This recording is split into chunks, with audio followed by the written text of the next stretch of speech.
Halo, assalamualaikum warahmatullahi wabarakatuh.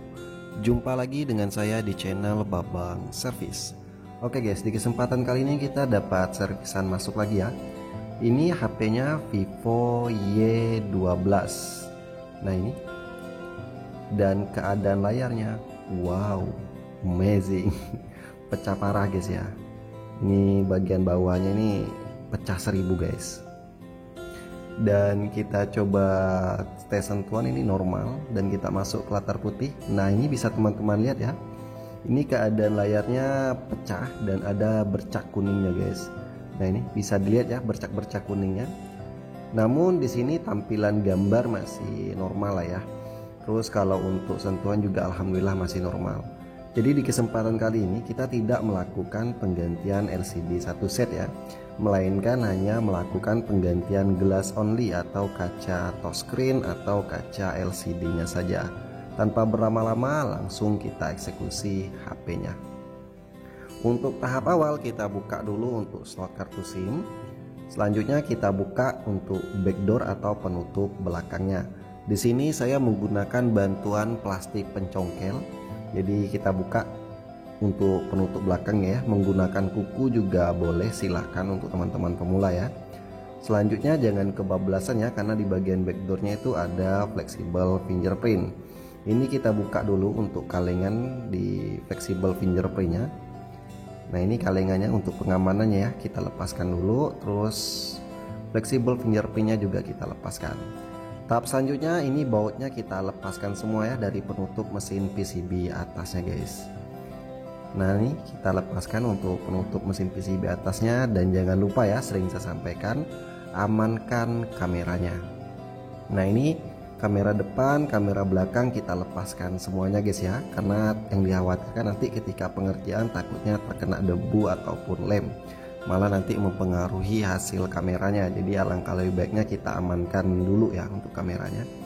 Selanjutnya ini baterai kita lepaskan, tinggal tarik saja seperti ini. Nah ini udah berhasil, kita rapikan dulu. Selanjutnya kita buat jalur untuk soket LCD nya ya. Ini kita buat jalur ya, kita pinggirkan dulu untuk plastik double tip penahan baterainya. Ini kita buat jalur untuk fleksibel LCD guys. Namun ini ada sejenis penahan ya di LCD nya. Selanjutnya kita panaskan di area LCD, karena kita akan membuka LCD dari frame. Untuk pembukaan dari frame ini penting saya sampaikan, hati-hati ya. Dan ini saya gunakan bantuan pemanas yaitu head gun. Bisa juga menggunakan blower, hair dryer, atau tempelkan di atas mesin separator juga boleh ya. Nah ini setelah kita rasa cukup panas, cukup hangat, ini kita seset menggunakan dua media kalau saya di sini. Yang pertama itu ada kalengan tipis dari belakang LCD saya buat ya. Yang kedua ada plastik mika tipis.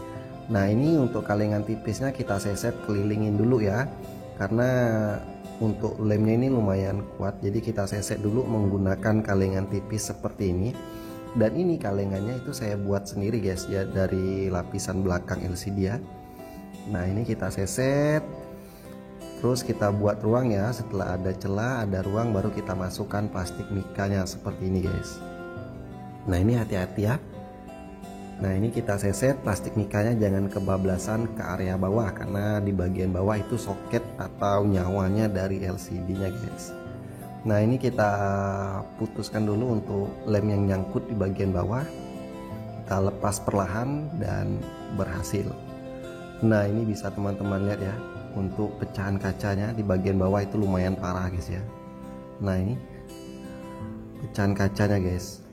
Selanjutnya kita tes dulu ya, karena yang dikhawatirkan ketika pembukaan LCD ini LCD-nya rusak guys. Bismillahirrahmanirrahim. Alhamdulillah nampil Vivo. Ya kebanyakan dari teknisi itu gagalnya bukan ketika pembukaan, bukan ketika prosesnya, malah pembukaan LCD dari frame itu kebanyakan yang gagal guys ya. Selanjutnya kita tes untuk sentuhan normal, dan di latar putih juga alhamdulillah normal guys ya. Nah ini mantap. Kita lepaskan kembali, dan next kita masuk lagi ke tahap berikutnya. Ini kita lepaskan kembali ya untuk LCD nya. Nah, mengingat di sini pecahan kacanya lumayan parah, jadi pecahan kacanya ini saya tutupin dulu menggunakan lakban seperti ini, lakban bening. Fungsi dari lakban ini untuk menahan pecahan kacanya guys agar tidak berhamburan ya. Yang kedua juga memudahkan mesin separator untuk menyedot sempurna. Selanjutnya ini kita rapikan dulu, dan udah rapi lanjut kita bawa ke meja separator. Nah, ini kita udah berada di depan mesin separator. Selanjutnya kita tempelkan LCD-nya di atas mesin separator. Kita hidupkan vakum dan pemanasnya. Nah, ini kita hidupkan mesin vakum dan pemanasnya. Kita diamkan dulu sampai panas 75 sampai dengan 85. Nah, ini kita diamkan dulu ya sampai panas 75 sampai 85. Oke, ini udah berada di panas 80-an. Saya rasa udah cukup panas ya. Selanjutnya kita seset, ambil dari sisi bawah. Di sini saya menggunakan kawat berukuran 0,03 ya. Nah, ini kita seset bagian bawahnya. Hati-hati guys ya, karena pecahan kacanya tadi lumayan parah di bagian bawah. Ini kita seset secara perlahan. Nah, kita tarik santai-santai saja, jangan buru-buru ya. Nah, ini kita seset, kita ulangin lagi sampai betul-betul putus untuk lemnya ya. Nah, ini kita seset lagi, kita ulangin lagi sampai betul-betul putus. Kalau lemnya belum putus jangan paksa angkat ya, takutnya malah LCD-nya pecah. Nah, ini untuk kaca yang lama, dan ini LCD-nya udah berhasil kita pisahkan ya. Mantap. Nah, ini selanjutnya kita bersihkan bekas lem OK yang lama yang masih menempel di LCD yang lamanya ya. Nah, ini kita bersihkan dulu. Untuk pembersihan lem OK di sini saya menggunakan bantuan mekanik IR10 Pro. Ya, kalau teman-teman belum memiliki alat ini bisa gunakan cara sederhana dengan di printer juga bisa ya. Nah, ini kita bersihkan keseluruhan dari lem OK yang lama. Selanjutnya kalau udah bersih seperti ini kita bersihkan lagi sampai kinclong ya, menggunakan minyak kayu putih dibantu tisu. Nah, ini kita bersihkan sampai kinclong guys ya, sampai mulus. Nah, ini udah bersih. Wah, kena dikit guys di bagian bawahnya. Oke, ini bisa teman-teman lihat ya, di bagian bawahnya itu ada sedikit cacat ya, terkena kawat ya tadi. Nah, ini terkena polariknya sedikit guys ya, namun karena tadi saya rasa agak keras jadi saya langsung ulangi lagi penyesetannya, takutnya malah makin parah. Bismillah, alhamdulillah, Vivo masih nampil guys. Oke, ini kita tunggu dulu untuk proses loadingannya selesai sambil kita bersihkan dulu ya untuk layarnya agar enak dipandang guys ya. Nah, ini kita masuk ke latar putih. Alhamdulillah guys, kuning-kuningnya hilang ya, bercaknya udah hilang. Namun nah, ini ada cacat sedikit di bagian bawah ya, namun tidak terlalu kelihatan guys. Oke, ini kita lepaskan kembali untuk LCD-nya. Nah, ini oke, untuk teman-teman pemula yang udah mungkin mentengin lama di channel saya ya, mungkin udah paham, udah tahu. Namun yang baru bergabung perlu saya sampaikan, kalau saya di sini di channel saya khususnya, saya tidak menggunakan OK kering atau OK stiker, melainkan menggunakan OK cair seperti ini ya, UV Loka. Yang ditakutkan oleh para teknisi pemula itu kan rembes ya, jadi lem OK cairnya itu masuk ke dalam LCD. Nah, untuk menghindari rembes tadi saya punya triknya guys. Jadi di bagian pinggiran LCD-nya ini kita tutupin menggunakan lem T7000 berwarna hitam. Ini lem LCD ya, yang sering teknisi saya rasa paham dengan lem ini ya, kenal dengan lem ini. Jadi lem T7000 ini kita tutupin di pinggiran LCD-nya, kita ratakan. Fungsi dari meratakan lem di pinggiran LCD ini agar menutupin pinggiran LCD-nya guys. Karena yang seperti kita ketahui kalau lem OK cair itu bisa rembes, bisa masuk ke dalam lapisan LCD itu lewat pinggirannya. Jadi perlu teman-teman pantau ketika pengeleman ini ya. Jadi teman-teman amatin, teman-teman lihat cara pengeleman saya seperti apa. Untuk pemberian lemnya di sini bukan saya tarik, melainkan saya totol-totol ya, bisa teman-teman lihat. Nah, untuk teman-teman pemula banyak yang bertanya di video-video saya sebelumnya, kok saya mencoba trik seperti abang kok masih rembes? Jawabannya simpel, sering saya sampaikan. Ketika merasa masih rembes, coba pantau pengeleman area pinggiran LCD-nya. Karena pengeleman lem pinggir LCD ini itu kuncinya guys. Jadi kalau misalkan kita mencoba masih rembes, tolong dipantau pengeleman area pinggirannya. Dipantau, dilihat kalau ada celah cepat ditutupin ya menggunakan lem, karena jangan kita berikan sedikit pun ruang, sedikit pun celah bagi lem OK bisa masuk ke dalam LCD. Termasuk ini di bagian bawah soketnya juga saya tambahkan lem ya, saya ratakan. Kita cek ya, jangan sampai ada sedikit ruang yang membuat lem OK cairnya bisa masuk. Dan untuk pemberian lemnya seperti teman-teman lihat, saya totol ya, bukan saya tarik. Di bagian atasnya juga ini saya tutupin menggunakan lem T7000 agar tertutup sempurna ya. Jadi tidak ada ruang yang membuat lem OK cairnya bisa rembes. Nah ini kita cek. Nah ini udah rapi guys pengelemannya. Lanjut tinggal kita tunggu kering kurang lebih 15 menit. Oke, ini kurang lebih udah 15 menitan saya diamkan, dan ini saya rasa udah kering sempurna ya untuk lem pinggirnya. Lanjut kita bersihkan di LCD-nya ini menggunakan minyak kayu putih dibantu tisu. Jadi kita bersihkan dulu ya sampai bersih, jangan sampai ada debu ya. Selanjutnya setelah bersih baru kita tambahkan lem OK cair. Nah untuk pemberian lem OK cair secukupnya saja ya, jangan terlalu berlebihan juga jangan sampai kekurangan. Selanjutnya kita ambilkan kaca gelasnya, kita kletek tadi ya untuk segelannya, dan kita presisikan. Nah ini untuk lem OK cairnya kita ratakan, kita urut seperti ini guys ya. Nah kita ratakan, jangan sampai ada gelembung guys ya, karena kalau ada gelembung, kalau kecolongan gelembungnya di tengah, kalau sudah masuk ke dalam lampu ultraviolet otomatis gelembungnya tidak bisa digeser lagi. Jadi perlu teman-teman pantau ya, jangan sampai kecolongan. Selanjutnya ini lem OK yang meluber ke area pinggirannya kita lap, kita bersihkan seperti ini. Nah ini lem OK cairnya yang meluber kita bersihkan ya, karena kalau nggak dibersihkan ini juga bisa mengakibatkan rembes. Jadi penting teman-teman ikutin ya. Selanjutnya ini di frame kita kasih alas tisu seperti ini. Nah ini saya tambahkan tisu di framenya. Selanjutnya baru kita ambilkan LCD-nya, kita presisikan di frame ya. Nah pertanyaannya, kenapa saya gunakan tisu? Nah fungsi dari tisu ini yang pertama itu untuk memudahkan ketika pengangkatan LCD dari frame.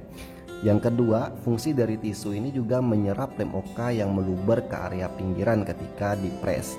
Jadi fungsi tisu ini bukan hanya semata-mata untuk memudahkan pengangkatan dari frame aja ya, sekaligus juga untuk meresap lem OK yang melubernya guys. Kalau dipres itu kan kalau ada lem OK yang meluber ke pinggir itu langsung diserap oleh tisu. Jadi tidak ada celah, tidak ada ruang yang membuat lem OK cairnya bisa masuk ke dalam LCD. Selanjutnya setelah kita rasa presisi rata, baru kita press menggunakan karet seperti ini ya. Ini kita presisikan ya untuk LCD-nya dengan kaca gelasnya.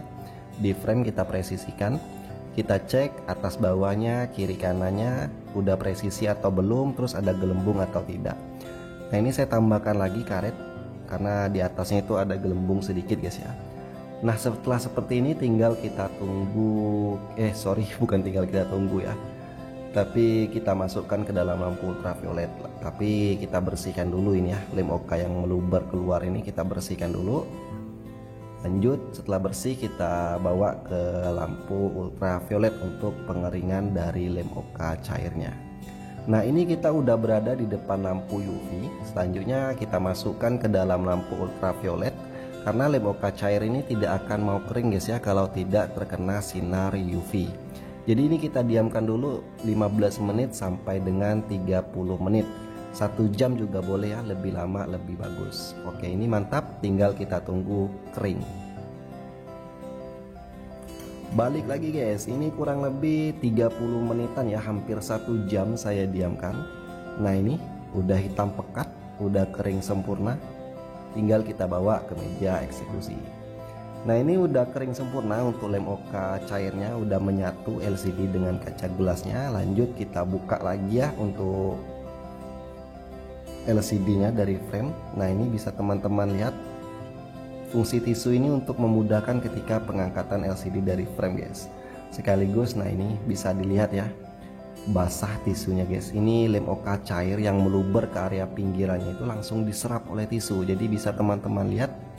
Nah ini lem OK cairnya itu yang meluber itu langsung diserap oleh tisu ya. Jadi tidak ada celah, tidak ada ruang, lem OK cairnya bisa rembes. Jadi perlu teman-teman ikutin aja ya. Kalau misalkan menurut teman-teman ini efektif bisa diikutin. Namun kalau teman-teman punya trik tersendiri, cara tersendiri yang jauh lebih baik daripada ini ya, bisa sharing ya di kolom komentar. Mungkin bisa kirim masukan juga seperti apa ya, bisa teman-teman ramaikan saja untuk kolom komentarnya ya. Nah ini kita bersihkan lagi untuk LCD nya.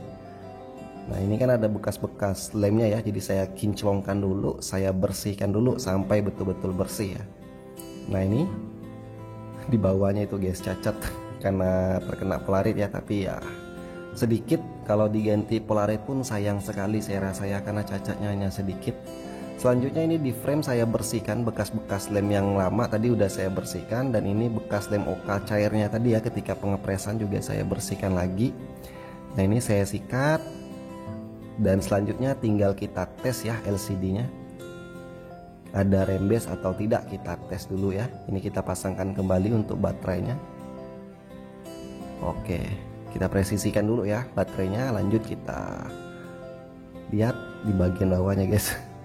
Gak apa-apa ya, bismillahirrahmanirrahim. Alhamdulillah masih nampil Vivo. Oke, sambil nunggu proses loadingannya selesai, ini saya bersihkan dulu ya untuk di LCD nya, di layarnya, agar kinclong guys ya. Jadi kalau saya pribadi itu masalah berhasil atau tidak urusan belakangan, yang penting rapi dulu, bersih dulu ya, agar enak dipandang. Nah ini kita lap, kita bersihkan. Oke, udah berhasil masuk ke menu, dan kita tes ya di latar putih.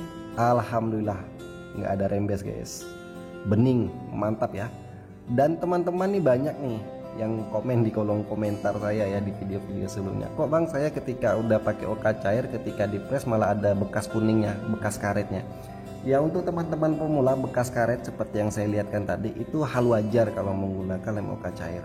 Dan teman-teman nggak usah panik, nggak usah takut, kuning tadi itu efek dari lem OK cairnya.